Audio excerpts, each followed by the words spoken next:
Before I begin, I wish to follow an important cultural protocol from my home in Australia. I acknowledge the traditional custodians of the unceded land, skies and waterways where I live and work, the Wurundjeri people of the Kulin Nation, and pay my respects to their elders past and present. I also extend that respect to Indigenous peoples of all nations that are present today, and their ongoing work being done to decolonise and re-indigenize understandings of sexual orientation, gender identity and expression, variations of sex characteristics, neurodiversity and disability. Greetings to distinguished delegates, esteemed colleagues and guests. My name is Ruby Mountford, and I serve as a Special Advisor on Sexual Orientation, Gender Identity and Intersex at the Australian Human Rights Commission. To position myself in this space, I'm happy to disclose that I'm a disabled, bisexual, androgynous person who uses they/them pronouns. My cultural heritage is English and Irish, and my ancestors came to Australia as colonial settlers about 6 generations ago. I'm honoured to welcome you to Intersectional Insights, Advancing Employment Inclusion for LGBTIQA+ People with Disability at the 17th session of the Conference of State Parties at the Convention of the Rights of Peoples with Disabilities. I'd like to extend my gratitude to the organisers and all of you joining us today. I invite you to engage and listen in whichever way works for you. If you want to move, do so. If you want to rock or stim, please do so. Engage in whichever way is comfortable for you. And since this is pre-recorded, I can 100% guarantee I will not be distracted. But to why we've come here to talk. I suppose it's important to recognise that the intersection of LGBTIQA+ peoples, or SOGII, which is sexual orientation, gender identity and expression, and sex characteristics, are concepts that have some natural intersections with disability in the ways that they are considered and the ways that we experience them. Identities or experiences that our families of origin don't reflect or can't necessarily show us how to navigate safely.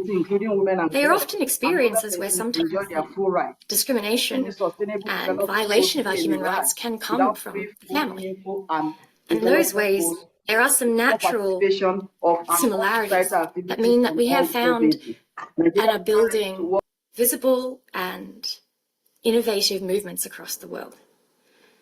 But this is still an intersection that seems quite unusual for a lot of people. 3 weeks ago, I had the privilege of travelling to Nadi in Fiji to attend the 3rd Pacific Human Rights Conference on SOGII to speak on a panel about pride in disability and what was next around the intersection of LGBTIQ+ and disability. While I was at a restaurant the night before the conference was due to begin, I was disclosing why I was in Fiji to a group of expats as we were having dinner. And one man suddenly looked at me, his eyes widened, and he was like, "I've just realised that a man could be gay and in a wheelchair." His friends looked embarrassed, which they should have been, but it was that reminder that for a lot of people, both disability and queer identities and being intersex are seen as fully separate from what is the normal human experience. And so the idea of those things being together is often inconceivable until it is right in front of us. I don't think that this person's remarks came from a place of maliciousness, but it does reflect an environment where any attributes beyond whatever the majority power of the space is are seen as a bit extra. And the further away we are from them, the further away we are from whether it's a patriarchal structure, a white supremacist structure, the further we are away from whatever that society has decided is normal, is less real and therefore harder to imagine, let alone accommodate.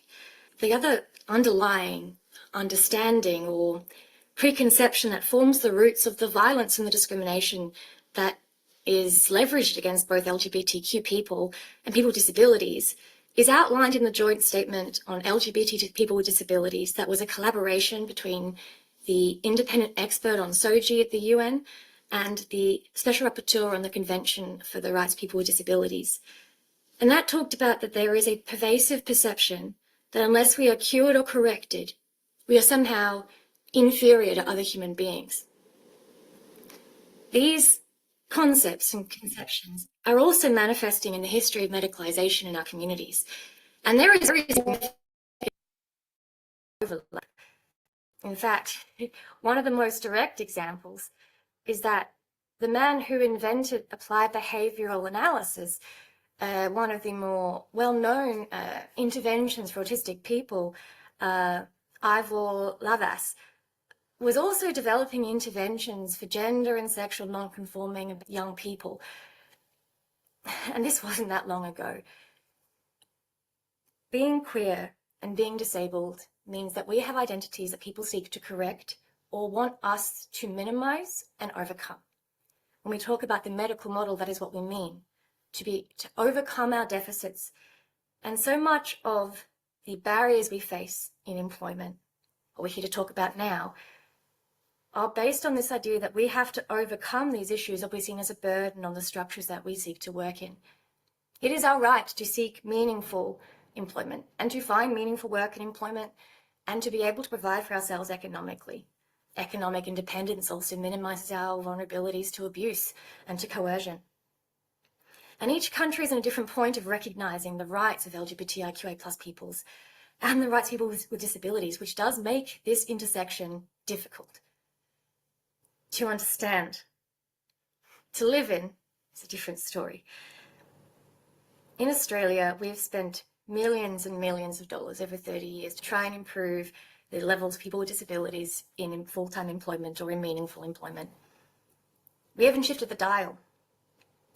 And that is because so many of the ways that we look at these things, that we look at the barriers, do come back to the issue being us. We need to build our skill set. We need to build our confidence. We need to build our sense of professionalism. We need to learn the right way to behave. We need to learn how to navigate that space.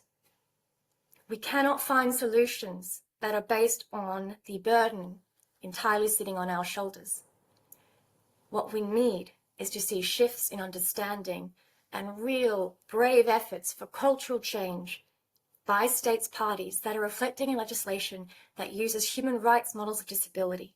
As outlined in General Comment 8 in 2022, too often we see medical deficit outlinings of who we are, which contributes to a sense of us and our employment as a level of charity, which often places us in a position of needing to constantly reprove ourselves as worthy of time and that our skills are real and valuable. This is exhausting. This is truly exhausting.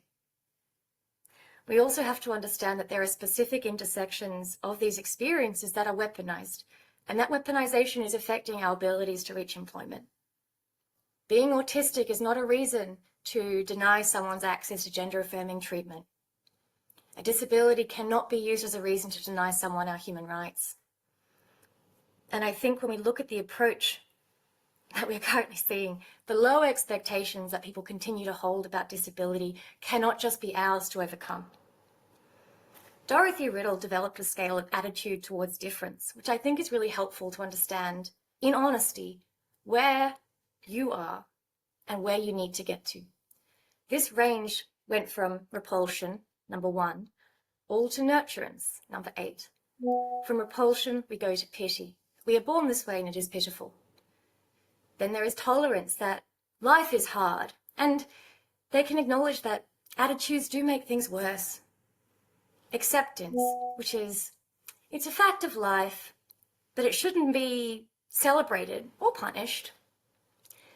What we are hoping to do is to shift into spaces of support for both LGBTIQA+ identities and for disability, where people recognize that our rights should be protected and safeguarded, and the intersections that we live in are vital and require targeted understanding and support.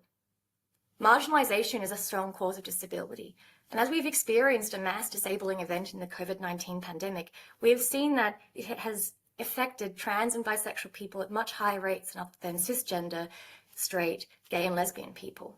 We've also seen that climate disasters are impacting people based on their experiences of marginalization, as are war zones and conflict. These are also things that we're seeing being weaponized against us in ways that can seem to hint that we have not learned as much from our past as we would have liked to imagine. Believe it or not, despite saying all that, I am an optimist. I think that might be hard to believe given what I've just said, but it's important to keep in mind because LGBTIQA+ peoples and people with disabilities are often the first targets of popularist movements. For those of us living in these intersections of identities, often we have other experiences of marginalization, and we can recognize all too well that the shifting of attitudes and the scarcity mindsets that come from growing in economic inequality can be weaponized against us when we seek to enjoy our human rights to their fullest, including our right to work and employment, both for our economic security and for the contribution to our development and the recognition within our communities that work does provide. But, and here's where I prove myself an optimist, those of us that exist at these intersections know that this is where the solutions can be found. New ways of thinking, of connecting and communicating, new ways of working. Our existence insists on innovation. It is necessary. It is a necessity. And we are catalysts for that change. And you're about to meet some more of them now soon. Thank you so much for your time.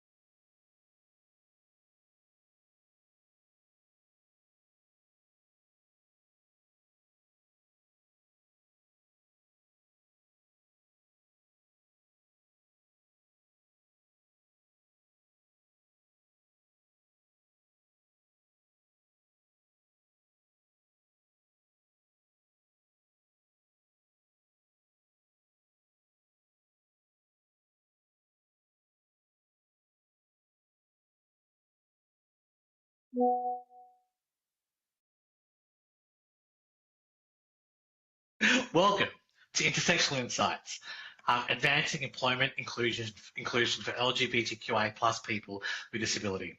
My name is Giancarlo, Vera, and I lead policy of People with Disability Australia. We are the body that represents people with disability across Australia, and we're made up by and are for people with disability. Joining me is an incredible panel of people from across the country here in Australia, and I'll get them to introduce themselves to you all shortly. But today, I hope you're here looking to learn a lot about how we can improve the rights of persons with disabilities who are LGBTQI to have access to and enjoy decent work and stable livelihoods, which is the sub-theme 3 of this year's COSP. So in order to kick us off, because we don't have too much time, I thought I'd ask all the panelists to introduce themselves. So if you can please introduce your name, your pronouns, and whatever you're comfortable sharing. And it'd be great to hear how what it's like being for you being an LGBTQI person with disability in the workplace. So who would like to kick us off? Thanks so much, Tracy. My name's Emily, or Em. My pronouns are they, them, it rhymes. I am an autistic young non-binary person from a Vietnamese refugee and Malaysian migrant background. My experiences as a queer disabled person in the workplace are with those two intersectionalities, but with a lot more as well. My queerness and my disability, being non-binary and being queer and also being autistic, they tend to be quite invisible when you first look at me. But the thing that is most visible about me is that I'm a person of color.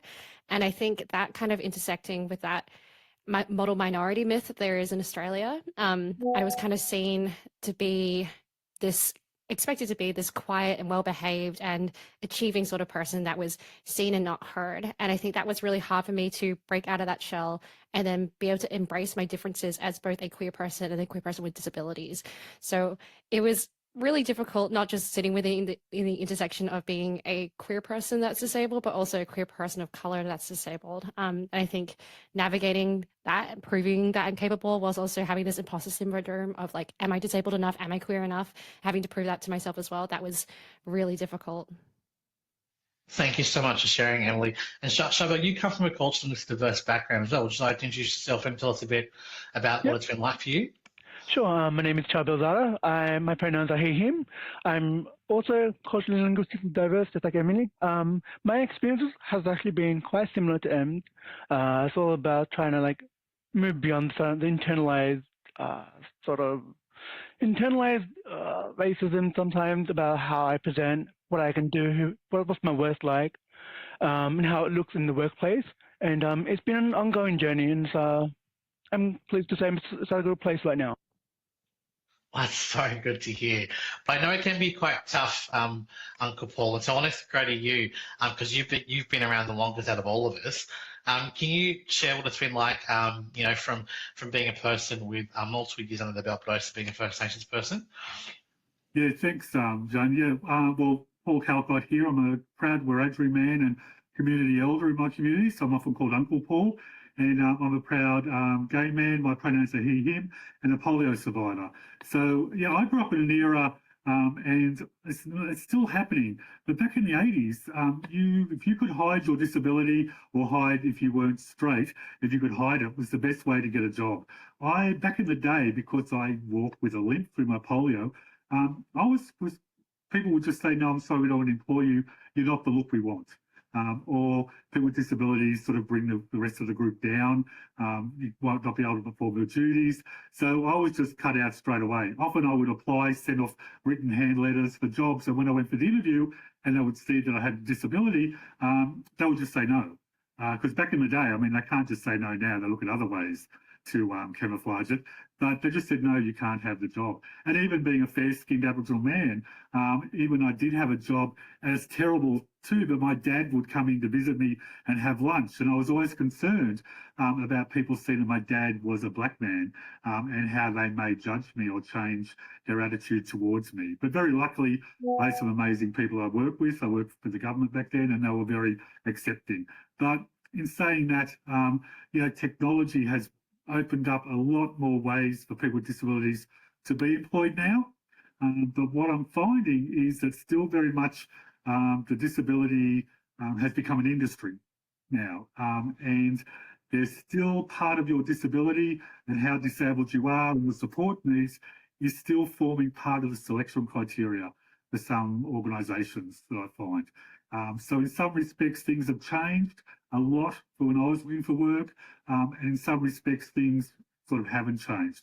But I work for myself now. I'm very lucky I work in the disability sector. So it's okay. And now I can be a proud gay man and introduce my husband. But I still have to watch myself working in community because sometimes there's still that attitude. And in disabilities, it's still very much a lot of faith-based services. So you still still not 100% to always declare who I am. So, but things have changed a bit. And in some respects, they haven't changed at all. Thank you so much, Uncle Paul. Such a wealth of experience. Lucky last, Annabelle, what challenge and success have you encountered as a trans individual in your personal life? As a transgender woman with cerebral palsy and also being university educated, there's this really big push to be the best possible version of yourself, which you need to do to prove your worth in the workplace. And I think in a lot of ways that holds you back a lot from being able to hold space for your disability as an individual. And particularly when you're a trans female person, there's very often a social push towards this idea of hyperfemininity, which I think is very damaging for people who don't necessarily fit the stereotypical, conventionally attractive female appearance, which is common within disability spaces, and also can impact confidence in the workplace. But also, I think it's important to have that intersectional perspective, which allows you to kind of, as a workplace and as an employee, collaborate to create the best possible environment.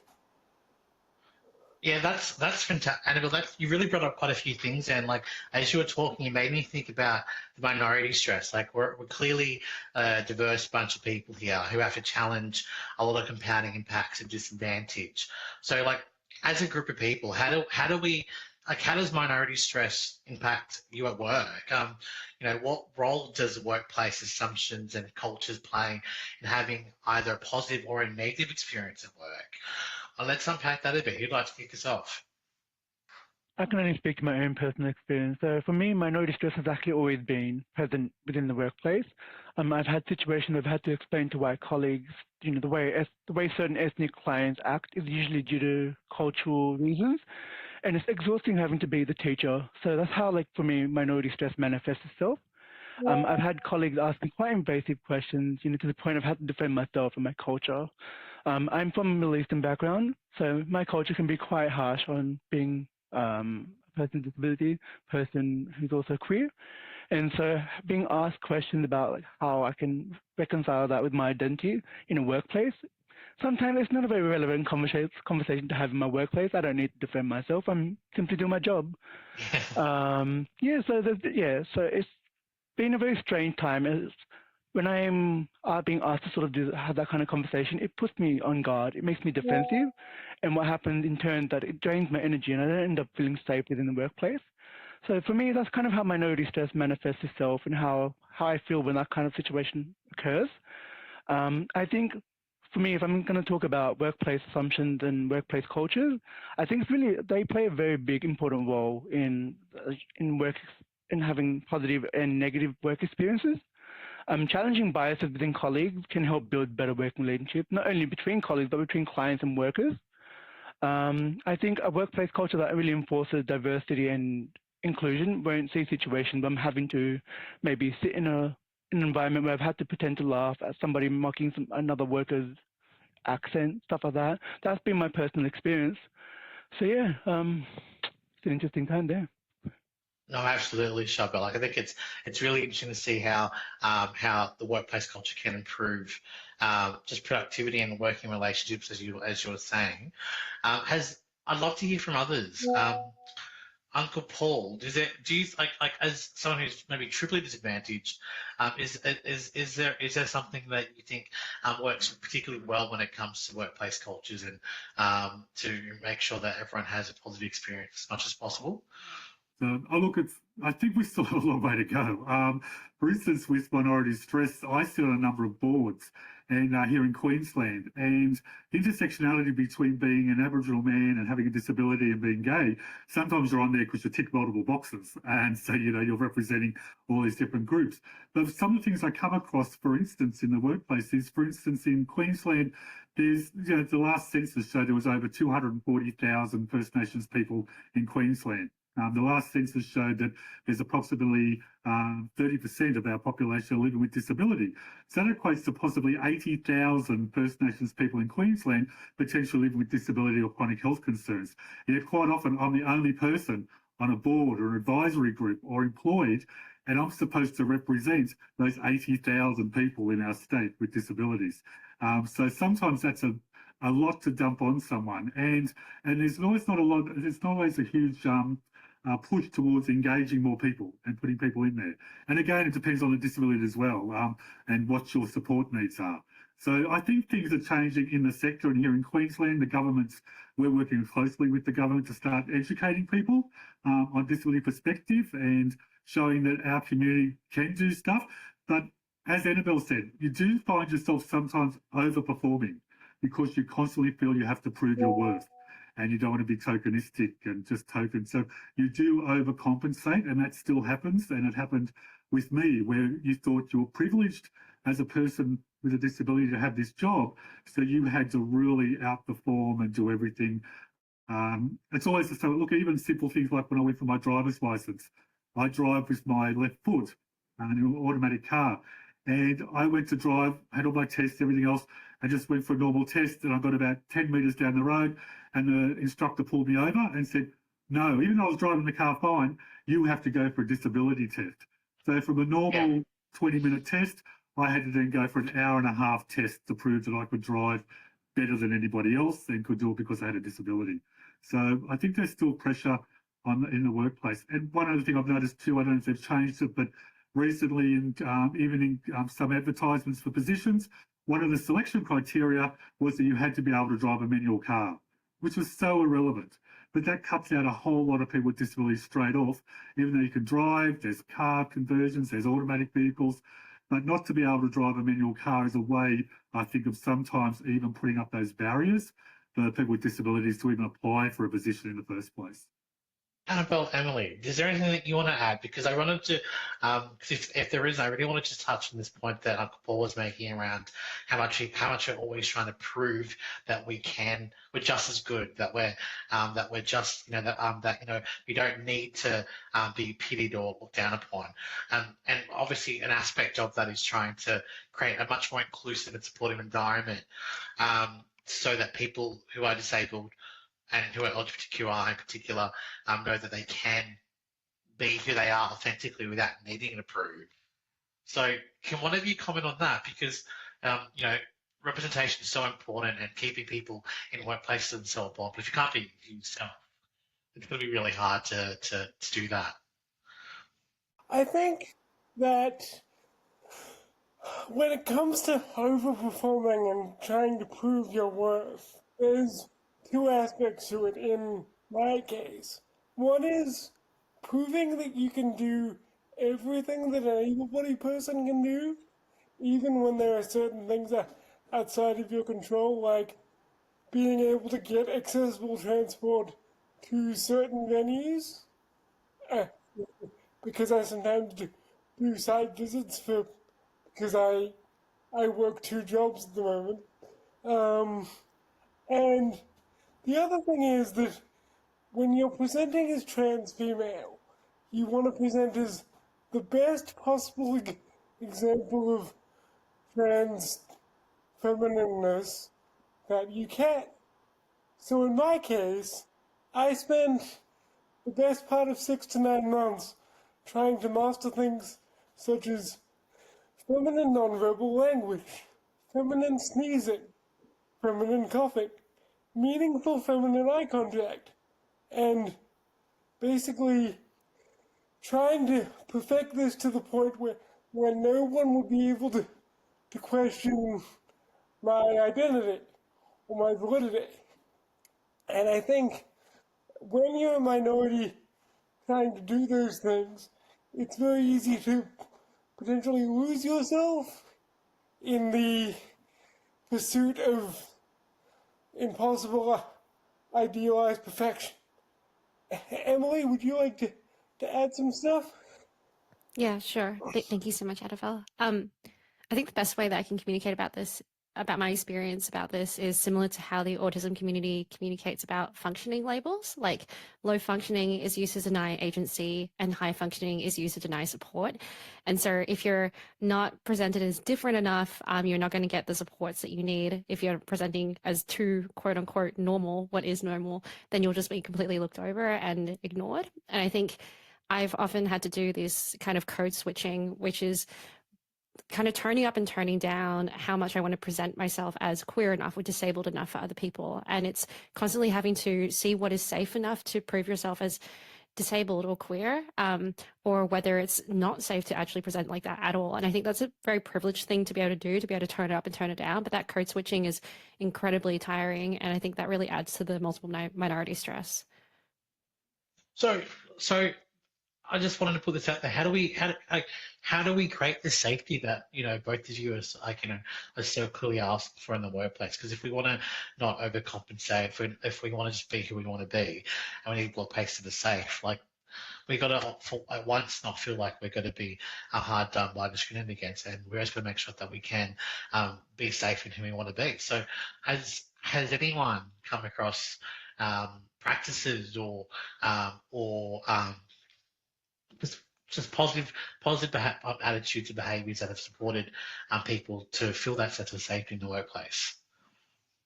Yeah, so I feel like practices I've seen that have actually been really helpful. I've had times where I've had a manager who's taken the time to write up a strength profile And just to really gauge where my strengths are, and that way we can identify pathways to enhance those strengths. And I think it's because people with disabilities face deficit-based language, deficit-based ideas all the time. So focusing on strengths, I found, has been really helpful for my capacity to sort of function in the workplace as a person with disability. There's also been, I've always done good practices. I've always been just celebrating the events in our LGBTIQ+ calendar. I think it also improves retention rates. I'd be willing to stay in an organization that made us feel seen. And I also a professional development plan designed to upskill people with disabilities who are also from the minority communities, so that there's a pathway to senior levels, positions of power. So that can make a whole world of difference because we can see representation there. And I've seen those kind of practices in place throughout my work career, and it's something that I feel has been very helpful, but I'm sure other people have different experiences. Thanks, Charbel. I feel like, Emily, you wanted to say something on this, because I know you've been around and advised a lot of people. What have you seen that works? I definitely can't go past the goodness of a single human, similar to Charbel, of having single conversations and single supports that are strength-based and strength-focused. But I think expanding more from that and seeing more from a higher level point of view, I think diversity policies are all great, but I think genuine representation and diverse leadership is what's needed. So checking out whether a organization has diverse people on their board and on their executive, and that's sort of nothing about us without us sort of rhetoric of making sure that we're designing the workplaces for ourselves. But I think even zooming out further than that, I'm conscious that we're each joining this sort of conversation. We're each privileged enough to be able to do something like this for a job, which is so awesome. But I think that there are lots of people who work in healthcare, frontline, retail, transport, and those sort of organizations might not be as accommodating to folks like us. And so I think those sort of broader policies can't just be organizational. They need to be sort of national and legislative. And a good example that I've seen that I haven't experienced, but it's in the Netherlands. When they have sick leave, they pay all of their employees 70% of their pay or minimum wage for up to 2 years. And national policies like that could really make work a lot more sustainable without the long-term risks for folks like us, irrespective of where they work. So I think there's a lot on the individual in order to make that, but organizational, and then more so nationally about us making policies together that are actually sustainable for all of us at work. Yeah, I love that. It's really about how the systemic and the bigger picture influences us to be a full dignified self at the individual level. Uncle Paul, Annabelle, do you want to add to anything that you come across that's been really positive in embedding that sense of safety and culture to be who you are? I think there are some organisations, especially in the disability sector, that are doing that, but I think there's still a long way to go in some of the corporate sector in regards to that and changing attitudes and employment. But what I do find is we still have to go a long way in respects that many people with disabilities are still pretty much relegated to sort of volunteer type roles on boards and advisory groups. We've still got that glass ceiling of people with disabilities moving up into CEO roles and so forth. And I recently went to a round table with a lot of CEOs of disability-led organisations, and pretty much all of them were non-disabled people. But the people with disabilities in their organisations were usually on the board or in advisory groups. So I would still like to see people with disabilities still in management roles, even though, these CEOs are doing great jobs, but I still would like to see people with disabilities starting to have more of a really high role in disability organisations and services. I think we still have a long way to go in that respect. There are organisations, there's one in particular, a peak up here, and fair enough, their CEO is a person who's not disabled, but they do have someone with disability everywhere they go, speaking on behalf, they mentor, they make sure that every meeting or round table or government they go to, they take someone from their organisation who has a disability who can speak up and represent that community. So I'd like to see more of that in organisations until we can get more people with disabilities in those CEO and those high-ranking roles. Look, absolutely. You're probably preaching to the choir. I think you're leadership, disability leadership is such an important thing. I'm really glad you took us there, Uncle Paul. So let's go there, folks, because I want to get your sense of what qualities a disabled person has that makes them an effective leader? Because I think we're all leaders because we have to, like, in a lot of ways, we've had to face challenges throughout our entire lives. So what makes a disabled person an effective leader from your perspective? And if you can reflect on your own leadership experiences, how has your own disability influenced your leadership style and effectiveness? Because at the end of the day, Uncle Paul, like if we're going to be seeing as leaders, we're going to be seeing that our leadership capability is just as good as what we think a leader is. I think that when you're looking at people with disabilities, the idea of lived experience, particularly in the Australian NDIA space, has become this really amazing buzzword that everyone's like, we need to lead using lived experience. But the way we need to do that is we need to get the people who have lived disabled lives into boardrooms and into leadership positions. And in my experience, as someone who has recently stepped up to a statewide organizational and outreach role, it's very much about, when you're disabled, learning how to meet people where they're at. Because people very often don't or aren't used to having flexibility when it comes to how we have conversations. So as a leader and as someone who coordinates and reaches out to the community and to teammates, I try to create environments which allow for the maximum amount of education and output without necessarily forcing anyone to conform to a very strict idea of what good input or good meeting times or behavior is, particularly in regional areas. Yeah, there's so many ways of doing things differently. It's just about recognizing and valuing that difference, right? Yep. And I think that's another thing. We're such great problem solvers as disabled people.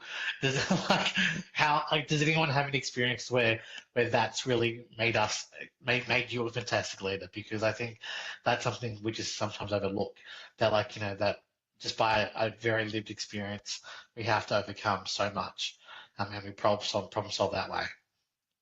I mean, I can speak briefly to this and just say that, like, I definitely didn't know that jobs like this existed when I was younger. I don't know about any of y'all, but I think so many of the disabled leaders that I'm so proud to call my peers have invented the jobs that they're in and kind of built their own ways of life, because normal structures, the structures that are pre-built for us, just don't fit us very well. And so you have to be creative, you have to be really driven, and you have this built resilience in you that you know how to overcome a lot of things. And I think those sorts of qualities of a leader, that creativity, that resilience, those are great qualities in anyone. But I think with disabled folks, we often have to navigate these systems every single day.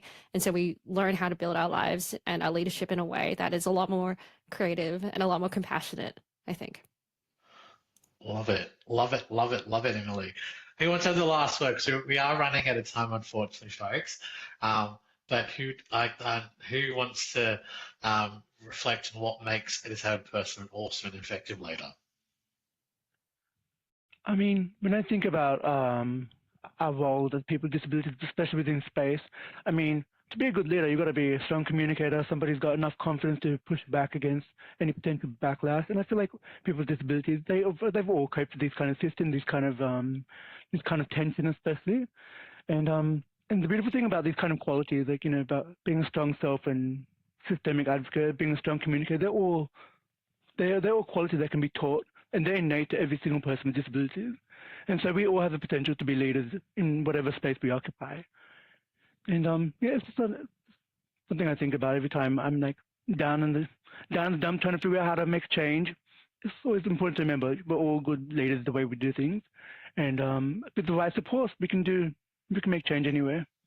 That's right. It reminded me of the Brene Brown definition of leadership, which is that you're a leader if you're affecting a process or you're influencing people. And so in that sense, we're all leaders. So thank you so much for joining us on this panel today. Up next will be LGBTI Health Australia. They'll be going through an incredible toolkit known as Employable Q on how to attract and retain disabled people who are LGBTQI in the workforce. So thanks once again to all of our lovely panelists.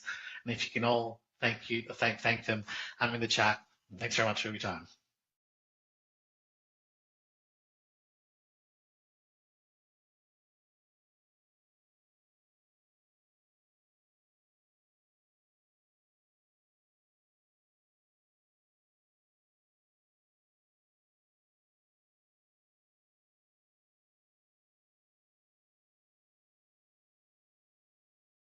So firstly, I'd like to thank People with Disability Australia for inviting us to present on the Employable Q Toolkit. My name is Catherine Londos, and I am the Disability Social Inclusion Coordinator at LGBTIQ plus Health Australia, LHA for short. LHA is the national peak body for LGBTIQ plus health and well-being for organisations and individuals that provide health-related programs, services and research focused on the LGBTIQ plus communities. So within the organisation, I coordinate our current disability project, which is called Our Voices, Our Lives, Our Way. And the Employable Q project was its predecessor. And I'm very excited and grateful to be able to present this work to you today. So a brief background on the project. So the Employable Q project came about out of recognition that LGBTIQ plus people with disability face additional barriers to employment, and there wasn't really widespread awareness of this even among LGBTIQ plus organisations. So it was a co-design project guided by co-design principles, which I will elaborate on a little bit further in a moment. And essentially the aim of the project was to generate research and then develop tools, information, resources, really like practical and actionable steps that employers can take to improve and bolster their inclusion and accessibility for LGBTIQ plus people with disability. And the toolkit was created specifically for LGBTIQ plus employers and organizations and with them in mind. But the project resources are really relevant for any organization that's looking to increase its inclusive practice and could be really useful to truly any employer who is aiming to make their workplace a more inclusive environment. So I'd like to talk a little bit about the co-design approach that was taken for the project before I get into talking about the toolkit itself and how it can be useful to your workplace. So the co-design approach really focused on ensuring this toolkit and these resources and this project was developed by and for community. So in the initial sort of assessment and research stages, the project used a mixture of interviews and surveys to, first of all, assess what employers needed to better employ LGBTIQ plus candidates with disability. So the project consulted with 7 LGBTIQ plus organisations and a survey of 57 representatives from Australian LGBTIQ plus employers was conducted. And then 24 LGBTIQ plus people with disability across Australia were asked about their experiences in the workforce to also build this initial needs assessment phase. So the participants were interviewed about their experiences of applying for positions, attending job interviews, obtaining employment, and then their experience within the workplace. So from there, the project development, again, was really, it was very integral for that to be developed alongside community. So of those 24 LGBTIQ plus people with disability who were interviewed for the project, 9 then formed the Employable Q co-design group. And this group was consulted on an ongoing basis and paid for their time and lived experience expertise, and ensuring accessibility and inclusion for the co-design group was a very important part of the project's process and governance. So the Employable Q co-design group not only shared their lived experience of being an LGBTIQ plus person with disability in the workforce, but they also gave input and feedback to develop the toolkit resources, and that was a really important part of the process. As well as the important role of the co-design group itself, the project also held roundtable discussions with community and offered one-on-one consultations where that was relevant and needed. So after the assessment and development stages, in terms of implementation, the project had an advisory committee that provided expert guidance to the project team to achieve the outcomes and the activities that were outlined in the project objectives, and to translate what was heard during the assessment and development phases. So the advisory committee had a membership of 7, and members were representatives from disability organizations, LGBTIQ plus organizations, and disability employment organizations. This included representation from PWDA, who were really integral in the development of the project at all stages. So we're very grateful for PWDA and also for allowing us to showcase the collaborative work that we did at this event today. So then the remaining 2 members of the group were members because they had lived experience of being LGBTIQ plus and disabled.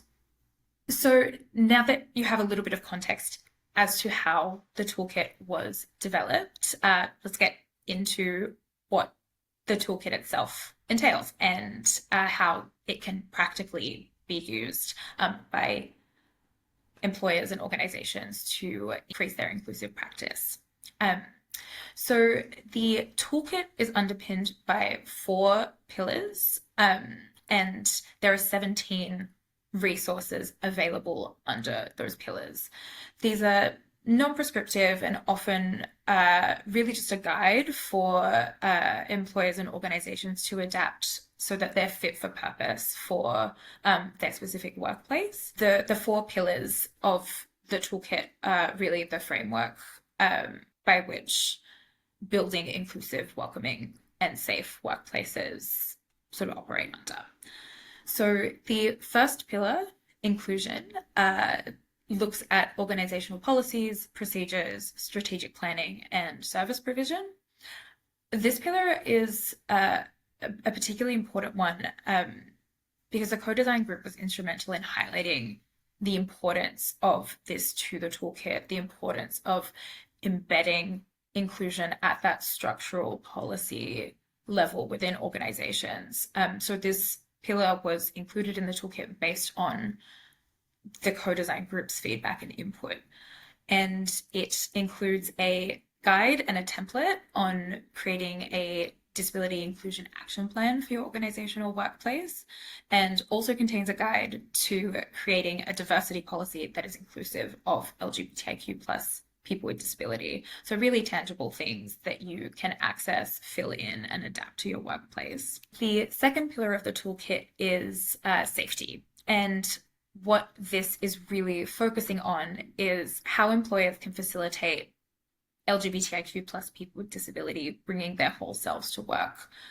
Throughout the project and its process, what we really heard is that not feeling safe or welcome to bring your whole self to work is a significant barrier for LGBTIQ plus people with disability in obtaining and maintaining employment. So this pillar highlights the benefits of LGBTIQ plus disability awareness training to mitigate that. It explores the lived experiences of LGBTIQ plus people with disability in the workplace through videos and educational resources. And it also includes a specific guide on making your workplace more inclusive of intersex people. Lots of really sort of practical, implementable tools in that pillar. And then from there, the third pillar is recruitment. So the project research showed that inaccessible recruitment processes were really one of the key barriers to employment for LGBTIQ plus people with disability right from the outset. If the recruitment process isn't inclusive and affirming, it's really difficult to progress beyond that point.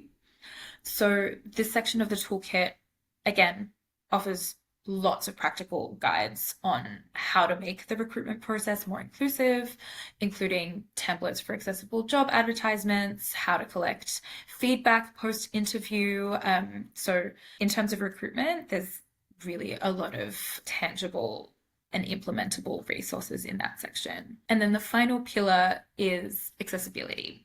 So as well as recruitment, ableism in the workplace and the intersectional complexities of navigating the workplace as an LGBTIQ plus person with disability were also highlighted as a barrier to employment. So it's really that bringing your whole self to work piece that I spoke about earlier. So this pillar includes practical tools on providing workplace access and adjustments. So like an access request form, for example, and how to implement that in your organizational workplace. It includes an index of access requirements and also has a guide to ensuring your workplace events are accessible and inclusive for LGBTIQ plus people with disability. So beyond sort of just the day-to-day business as usual aspects of the workplace, but also making sure that social events, team building, organizational planning days, all of those kinds of things are accessible and inclusive, which is just as important as workplace adjustments in many cases. So I hope that's given a little bit of insight into the toolkit itself and how you might be able to use or implement it in your own workplace to continue that very important process of removing barriers to employment for LGBTIQ plus people with disability. LGBTIQ plus people with disability deserve workplaces that are accessible and inclusive.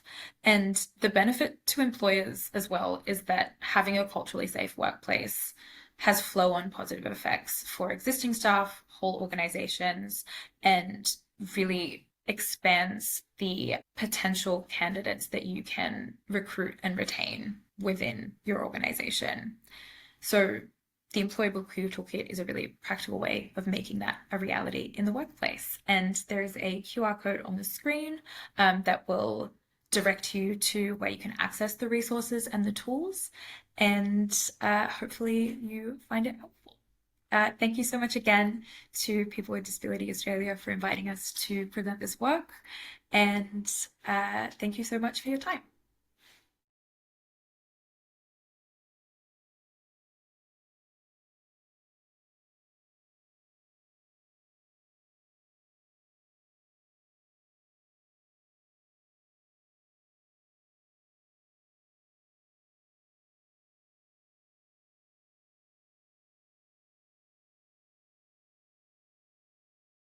Thank you. My name is Alex Ladd and my pronouns are he, him. I'm a male presenting person with a pale complexion, brown hair, and am wearing glasses, a grey sweater, and a light-coloured business shirt. I work as a solicitor in Queensland, Australia at Caxton Legal Centre and have advocated for the rights of people with disability, the LGBTQIA+ community, and older persons. I have lived with a vision impairment since birth and identify as a member of the LGBTQIA+ community. I would like to acknowledge the traditional owners of the lands on which I'm recording these closing remarks today, the Yuggera and Turrbal peoples, and pay my respects to elders past, present, and emerging. I also acknowledge the lands designated as New York City to be the homeland of the Lenape peoples, and I acknowledge all Indigenous peoples tuning in to today's event. The side event today has provided a forum for discussion and reflection of intersectional experiences of LGBTQIA+ people with disability within employment from an Australian context. This discussion was primarily informed by the lived experience panel, with Charbel, Emily, Uncle Paul, and Annabelle, and moderation by Giancarlo. Many of the insights shared also align with the fantastic co-designed and novel employable Q resources created by LGBTIQ+ Health Australia, which we also heard about in today's session.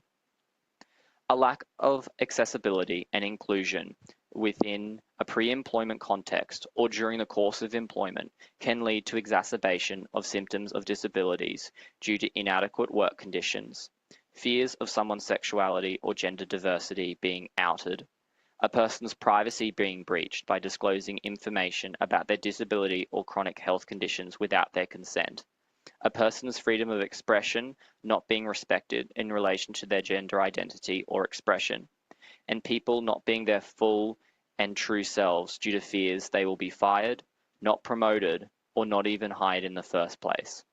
These are just some of the barriers LGBTQIA+ people with disability continue to experience in all states. It was highlighted by our panelists that there is a tendency for LGBTQIA+ people with disability to seek to overperform in work settings, as we often feel a need to prove our individual worth and for our employment to not be treated in a tokenistic way. However, this can cause additional stresses and impacts for LGBTQIA+ workers with disability, and is sometimes further compounded by internalized homophobia, racism, sexism, transphobia, or ableism due to perceptions that we're either too open or not queer or disabled enough. This highlights a need for workers to maintain their sense of safety within workplaces, which unfortunately is still undermined by societal perceptions and barriers. While there has recently been some positive progress in workplaces becoming more accessible and inclusive, it was raised that explicit disability and LGBTQIA+ discrimination is now sometimes camouflaged by authority figures who still impose barriers to equal access, opportunity, and enjoyment of work. There is a need to meet people with disability where they are at and provide more flexibility in employment. The COVID-19 pandemic taught employers that flexibility is possible and does not mean business cannot continue. Yet this mindset has waned in recent years and needs to be reevaluated. The importance of going beyond merely ticking a box was also underscored by our panelists, and it is vital to achieve sustained engagement to retain and hire additional LGBTQIA+ people with disability, and positions must not be limited to short-term, voluntary, board, or consultancy positions. Critically, a diverse leadership team, promotion of LGBTQIA+ employees with disability, offering individuals conversations with staff focusing on strengths rather than deficits, celebration of diverse identities based around annual days of significance were all highlighted as core motivations for retention and confidence building of staff. Such policies, however, should be considered on a national and broader scale, as organisational specific policies are only beneficial, unfortunately, to a small cohort of staff that are fortunate to be working for that employer. Finally, employing disability leaders in all sectors must be considered across all state parties, as they often develop vital skills from an early age in their daily life, such as problem-solving skills, being a systematic advocate, and being a clear communicator. As noted by the Committee on the Rights of Persons with Disabilities in their General Comment number 8 of 2022, state parties should look to the CRPD to meet their obligations for the Sustainable Development Goals. Specifically relevant to the context of work and employment is Article 27 of the CRPD, which outlines rights, standards, and principles relating to the attainment of equal and full employment for people with disability. Sustainable Development Goal Target 8.5 strives for full and productive employment and decent work for all women and men, including for young people and persons with disability, and equal pay for work of equal value. While this SDG highlights the need to improve employment outcomes for persons with disability, it does use gendered language, which is not inclusive for gender diverse people who also identify as living with a disability. SDG 10.2 seeks to empower and promote the social, economic, and political inclusion of all, irrespective of age, sex, disability, race, ethnicity, origin, religion, or economic or other status. The explicit inclusion of disability and the implicit inclusion of LGBTQIA+ people in the catch-all other status can be considered as recognition of the need to address the inequalities both identities alongside other marginalised communities continue to experience in society. Australia has federal, state and territory-based anti-discrimination laws that provides legal protections and complaints mechanisms to raise concerns of discrimination, harassment and vilification in various settings. There are also human rights acts or charters in Queensland, Victoria and the Australian Capital Territory.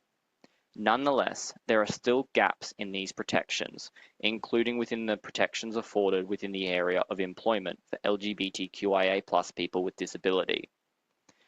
There has been recent national debates and discourses in Australia around strengthening protections for LGBTQIA+ staff in faith-based settings, which is particularly of note as many disability organisations and service providers are still run by religious-based organisations. Positive developments may be on the horizon in some Australian jurisdictions, for example in my home state of Queensland. The Building Belonging Report released in July 2022 by the Queensland Human Rights Commission reported that in reviewing Queensland's current Anti-Discrimination Act, initially enacted in 1991, it was stated that one of the most frequent issues reported during the review process was that people who experience discrimination because of combined identities such as living with disability or identifying as LGBTQIA+, are not adequately recognised or protected by the current laws, and noted that people with intersectional identities are both at higher risk of experiencing discrimination as well as finding it harder to bring and establish a successful claim. The amendments to Queensland laws are currently being considered by the state government, but may include intersectionality as a protected attribute, provide for explicit coverage of reasonable accommodations, ideally as a discrete cause of action, and affirmative measures provisions. However, legislative limitations for these positive changes have been identified by advocates and civil society, as there are concerns they may be less functional than intended by policymakers. This lack of understanding of best practice for implementing workable solutions to improve outcomes and protections for LGBTQIA+ people with disabilities again highlights the need to not just listen to our concerns, but include us at decision-making, policy-making, and management positions to ensure that these concerns are considered throughout the process and implemented. Last year, a joint statement was released on LGBT persons with disabilities by the United Nations Independent Expert on Protection Against Violence and Discrimination based on sexual orientation and gender identity, and the Special Rapporteur on the Rights of Persons with Disabilities. It noted that data and policy requirements often ignore the barriers and discrimination that is still experienced at high rates by people with disabilities in accessing and enjoying core elements of public life, such as employment, which is made even more hostile and isolating for people who are LGBTQIA+ due to ingrained stereotypes, stigma, and prejudices by parts of societies. The joint statement concluded by acknowledging that there is a need to, quote, approach the human rights of persons with disabilities and LGBT people as groups that are part of the rich and diverse fabric of human society. Upholding human rights means embracing this rich diversity of humanity and ensuring that no one is left behind. This notion should be fully endorsed and adopted by all states parties. It is also vital that we, as LGBTQIA+ folk, people with disability, or people like myself and my fellow presenters in today's session who belong to both of these often overlapping communities, continue to advocate for the safeguarding of individual autonomy and agency from societal interference that is all too often promoting a heteronormative, cisgendered, able-bodied system and society. But beyond this, it is vital that we continue to push for sustained and meaningful employment opportunities on an equal basis to people who do not identify as queer or disabled, with a key goal of our community to increase representation in decision-making and authority roles.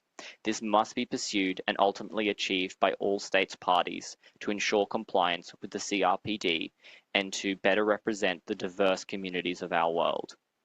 Thank you again for watching People with Disability Australia's side event for COSP17. We hope you enjoyed it and you enjoy the rest of the conference.